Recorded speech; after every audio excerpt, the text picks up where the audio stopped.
Baik, bismillah. Satu hari satu info pasal konten media sosial. Kan semalam aku dah cakap macam mana kita nak validate video konten kita tu berkualiti ataupun tidak. Dengan caranya adalah mengira engagement rate. So kalau korang tengok video semalam tu, dalam caption tu aku tulis, so actually engagement rate yang bagus ni adalah melebihi 4%. Ini based on apa yang aku belajar dalam kelas lah, kelas buat konten dan sebagainya. Okay, so hari ni jom kita tunjuk contoh. Tunjuk contoh realiti lah yang berlaku di TikTok kita. Kita ambil contoh Khairul Amin lah. Kita ambil contoh Khairul Amin. Okay, contoh video Khairul Amin. Okay, contoh video Khairul Amin.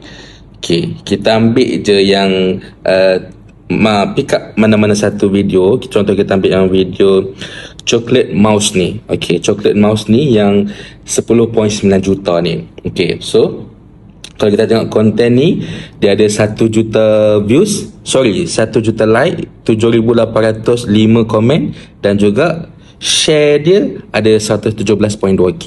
So jom kita kira lah.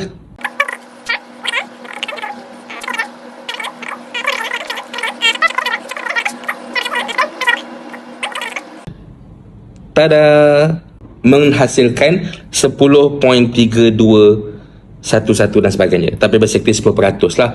So memang sangat baguslah cerita dia sebab dia melebihi 4%. Tapi jom aku tunjuk satu contoh video konten yang views tinggi tapi engagement rate dia slow. Sekejap aku tunjuk contoh. Great Eastern. Okay, contoh aku ambil satu konten daripada Great Eastern Takaful ni yang video 1 juta views ni. Okay, so jom kita kira dia punya engagement rate. So dia punya like ada 525. Okay, like ada 525 tambahkan dengan 24 komen dan 33 share, 24 komen dan 373 share. Okay, bahagi dengan 1 juta dan kali dengan 100. Nampak tak?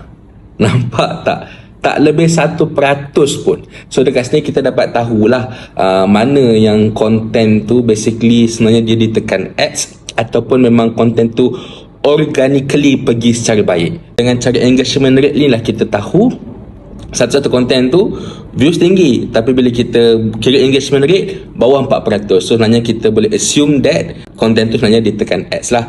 Berbeza dengan konten-konten yang memang kalau kita tengok views tinggi dan secara mata kasar engagement dia pun not bad, dan bila kita engagement rate, so dia lagi exact lah bahawa kita boleh klasifikasikan konten tu memang betul-betul organically pergi secara baik.